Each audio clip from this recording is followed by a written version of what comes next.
Hello again. इस video में हम बात करेंगे कनेक्टिव टिश्यू का। जो मैंने आपको क्लासिफिकेशन बताया था उसी क्लासिफिकेशन को मैं आगे वन बाय वन में हर टाइप के कनेक्टिव टिश्यू के बारे में देखिए डिस्कस करूंगी। सबसे पहले हम बात करेंगे एरियोलर कनेक्टिव टिश्यू के बारे में। हम किसी भी कनेक्टिव टिश्यू की प्रॉपर्टीज बताएंगे कि ये कैसा दिखता है, इसमें किस तरह की सेल्स और फाइबर्स हैं। दूसरी चीज हम बताएंगे उस कनेक्टिव टिश्यू की बॉडी में लोकेशन क्या है, और तीसरी चीज हम बताएंगे कि उस कनेक्टिव टिश्यू का हमारी बॉडी में फंक्शन क्या है। तो सबसे पहले देखिए एरियोलर कनेक्टिव टिश्यू के बारे में। देखिए ये कनेक्टिव टिश्यू प्रॉपर है और ये लूज टाइप का कनेक्टिव टिश्यू है। ये अभी जो मैंने क्लासिफिकेशन बताया उसी के बेसिस पे मैं लिख रही हूँ। It is loose type of connective tissue, यानी फाइबर्स लूजली अरेंज्ड है, और ये कनेक्टिव टिश्यू प्रॉपर है क्योंकि इसका मैट्रिक्स सॉफ्ट है। दूसरी चीज देखिए इसके अंदर एरियोला वर्ड का मतलब समझिए। एरियोला का मतलब होता है स्पेसिस, एयर स्पेसिस। तो वो कनेक्टिव टिश्यू जिसके अंदर large large air spaces present होते हैं, एयर गैप्स प्रेजेंट होते हैं, उसको बोलते हैं एरियोलर कनेक्टिव टिश्यू। दूसरी चीज ये है कि हमने अभी बताया था कि connective tissue most abundant type का टिश्यू होता है एनिमल्स के अंदर।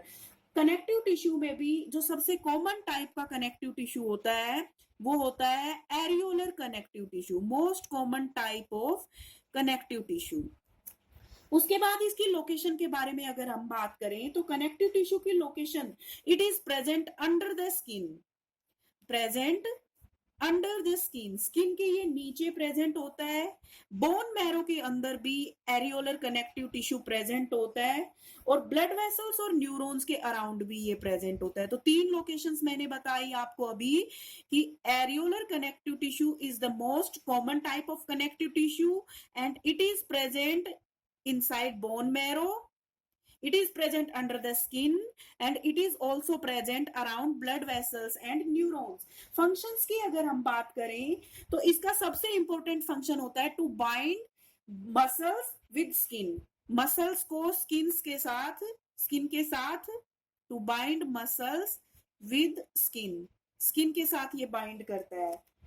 इसके अलावा ये एपिथेलियम के लिए सपोर्ट प्रोवाइड करने का काम भी करता है। हमने अभी बात की थी, पिछला ही जो टिश्यू हमने पढ़ा वो था एपिथेलियल टिश्यू। एपिथेलियल टिश्यू के जस्ट नीचे कनेक्टिव टिश्यू प्रेजेंट होता है, और इसका काम होता है to provide support to epithelium. Epithelium को सपोर्ट प्रोवाइड करने का काम होता है इसका। तो ये एपिथेलियल टिश्यू के बारे में डिस्कस कर लिया। उसके बाद सेकंड है adipose connective tissue. Adipose connective tissue जो है ये भी लूज कनेक्टिव टिश्यू होगा, and it is also proper connective tissue. Again उसी की तरह एरियोलर की तरह ही एडिपोज भी लूज कनेक्टिव टिश्यू है और कनेक्टिव टिश्यू प्रॉपर है। यहाँ पे इसका मतलब क्या होता है, देखिए एडिपोज का मतलब होता है फैट। तो इस कनेक्टिव टिश्यू के अंदर डिफरेंट एडिपोसाइट्स होती हैं। एडिपोसाइट्स मतलब वो सेल्स जो अपने अंदर फैट को स्टोर करती हैं, फैट स्टोरिंग सेल्स, उनको बोलते हैं एडिपोसाइट्स। और एडिपोसाइट्स जो है एडिपोज कनेक्टिव टिश्यू के अंदर प्रेजेंट होती हैं।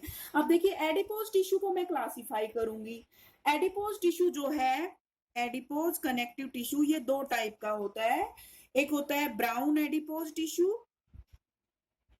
और दूसरा होता है व्हाइट एडिपोज टिश्यू। अब जो मैंने आपको बताया यहाँ पे कि हम किसी भी टिश्यू की लोकेशन के बारे में स्टडी करते हैं और हम उस टिश्यू की फंक्शंस के बारे में स्टडी करते हैं, वो मैं आपको यहीं से क्लियर कर दूंगी इस क्लासिफिकेशन से ही। ब्राउन एडिपोज टिश्यू जो है इसको हम ब्राउन फैट भी बोलते हैं, it is also called as brown fat. और व्हाइट एडिपोज टिश्यू को हम व्हाइट फैट भी बोलते हैं। अब देखिए ये कहाँ कहाँ प्रेजेंट होते हैं। सबसे पहले तो ये समझिए इसमें कलर है और ये व्हाइट है, यानी कि ये कलरलेस है।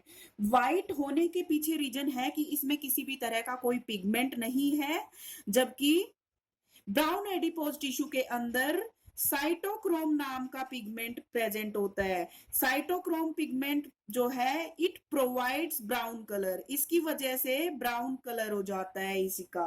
दूसरी चीज, ब्राउन एडिपोज टिश्यू जो होता है इसके अंदर ये ज्यादा माइटोकॉन्ड्रिया होती है। हमने माइटोकॉन्ड्रिया के बारे में बात की है कि माइटोकॉन्ड्रिया का काम होता है सेल को एनर्जी प्रोवाइड करना। तो ये ब्राउन है, ब्राउन होने की वजह से ज्यादा माइटोकॉन्ड्रिया प्रेजेंट है, ज्यादा माइटोकॉन्ड्रिया प्रेजेंट होने की वजह से ब्राउन एडिपोज टिश्यू ज्यादा एनर्जी या ज्यादा हीट प्रोड्यूस करता है। तो ये जो न्यूबॉर्न बेबी होते हैं, ये देखिए कहाँ कहाँ पाया जाता है, इसकी मैं लोकेशन बता रही हूँ आपको। जो न्यूबॉर्न बेबी होते हैं, हमें मालूम है कि उनकी स्किन बहुत ही थीन होती है, तो उनको ठंड से बचाने के लिए, उनकी बॉडी में हीट रेजिस्टेंस डिवाइस की तरह काम करने के लिए ब्राउन एडिपोज टिश्यू उनके अंदर प्रेजेंट होता है। इन न्यूबॉर्न बेबी के अंदर ये प्रेजेंट होगा। इसके अलावा हाइबरनेटिंग में एनिमल्स के अंदर प्रेजेंट होता है। अब आप ये सोचेंगे कि हाइबरनेटिंग एनिमल्स क्या होते हैं, तो देखिए हम देखते हैं कि कुछ एनिमल्स होते हैं जो विंटर सीजन में एकदम से गायब हो जाते हैं, हमें दिखने बंद हो जाते हैं। जैसे हम लिजर्ड्स की बात करें, फ्रॉग्स की बात करें, हम देखते हैं कि हमें वो विंटर्स में नजर ही नहीं आते, वो अपनी बरोज में अपने आप को हाइड कर लेते हैं, और वहां पर वो उनकी ब्राउन फैट जो उन्होंने अपनी बॉडी में स्टोर की है, वो उनको एनर्जी प्रोवाइड करती है। दूसरी तरफ हम बात करें व्हाइट एडिपोज टिश्यू के बारे में, व्हाइट एडिपोज टिश्यू के अंदर किसी भी तरह का पिगमेंट एब्सेंट होता है, नहीं होता है कोई भी पिगमेंट, माइटोकॉन्ड्रिया का नंबर भी कम होता है, और ये it produces less heat, it produces more heat. Brown के बारे में मैं लिख रही हूं अभी, produces more heat and it produces less heat. इसके बारे में मैंने लिखा कि it produces less heat.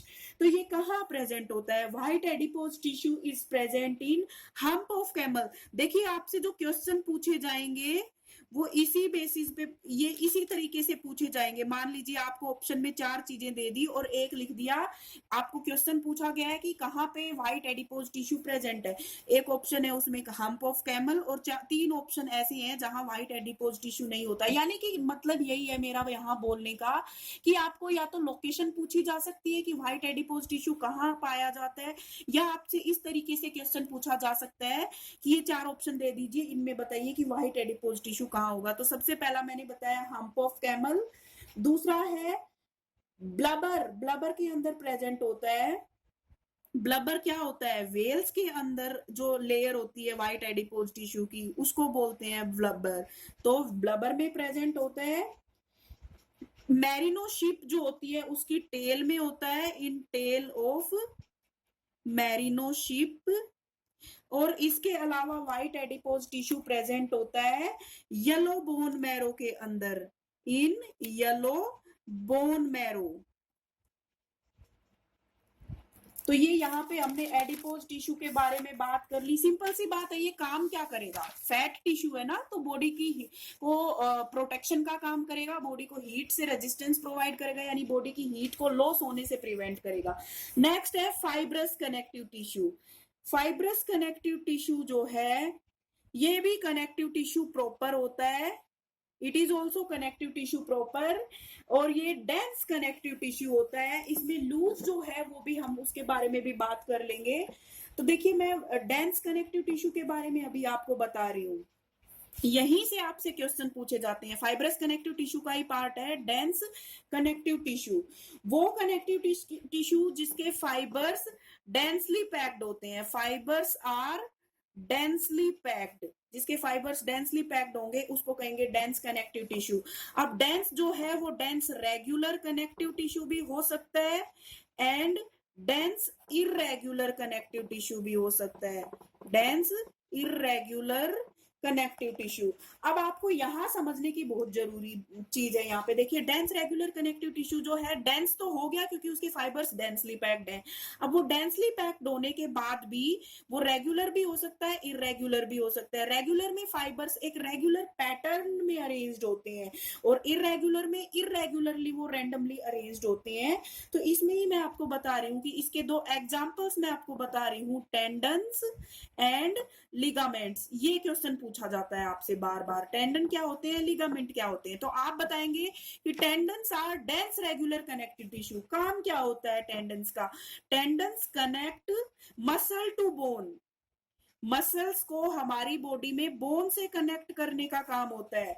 Ligaments जो हैं वो कनेक्ट करते हैं बोन टू बोन, ये बोन टू बोन को कनेक्ट करते हैं। तो यहाँ पे बच्चे कंफ्यूज हो जाते हैं, टेंडन में लिगामेंट के बारे में लिख देते हैं, लिगामेंट में टेंडन के बारे में। तो वो आपको कंफ्यूजन दूर करनी है कि बोन को मसल से कनेक्ट करने का काम टेंडन का होता है, बोन को बोन से कनेक्ट करने का काम लिगामेंट का होता है। और ओवर स्ट्रेचिंग ऑफ लिगामेंट, कई बार हम देखते हैं कि हमारा लिगामेंट ओवर स्ट्रेच हो जाता है, उसको हम क्या बोलते हैं, आपने सुना होगा एक मेडिकल टर्म है स्प्रेन, कि मुझे स्प्रेन हुआ है। स्प्रेन का मतलब है कि लिगामेंट रप्चर हो गया है, लिगामेंट ओवर स्ट्रेच हो गया है। ठीक है, तो यहां तक हमने बात कर ली। इसके बाद दूसरी तरफ मैंने लिखा है डेंस इरेगुलर कनेक्टिव टिश्यू। इसमें जो फाइबर्स हैं इरेगुलरली अरेंज्ड होते हैं और ये प्रेजेंट होता है स्किन के अंदर, इन ब्लड वेसल्स के अंदर ये प्रेजेंट होता है। ये इनकी मैंने लोकेशंस आपको बताई।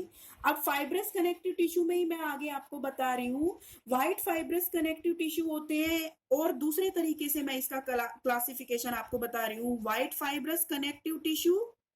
तो व्हाइट फाइब्रस कनेक्टिव टिश्यू का एग्जाम्पल टेंडन्स हो गए। येलो फाइब्रस कनेक्टिव टिश्यू का एग्जाम्पल लिगामेंट्स हो गए। और रेटिकुलर फाइब्रस कनेक्टिव टिश्यू में हम किसके बारे में बात करेंगे, जो ये लूज टाइप का कनेक्टिव टिश्यू होता है।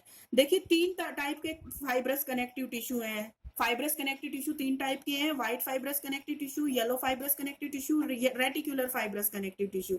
व्हाइट और येलो जो है ये डेंस कनेक्टिव टिश्यू थे, हमने ऊपर भी देखा है ये यहाँ पे। और reticular fibrous connective tissue loose type के कनेक्टिव टिश्यू हैं। तो व्हाइट और येलो में से व्हाइट का एग्जांपल टेंडन्स हो गया, येलो का एग्जांपल लिगामेंट्स हो गया। और reticular fibrous connective tissue loose type का है, ये प्रेजेंट होता है, reticular fibrous connective tissue present in lymphoid organs, हमारी बॉडी के अंदर जो लिम्फोइड ऑर्गन्स हैं उनके अंदर ये प्रेजेंट होता है।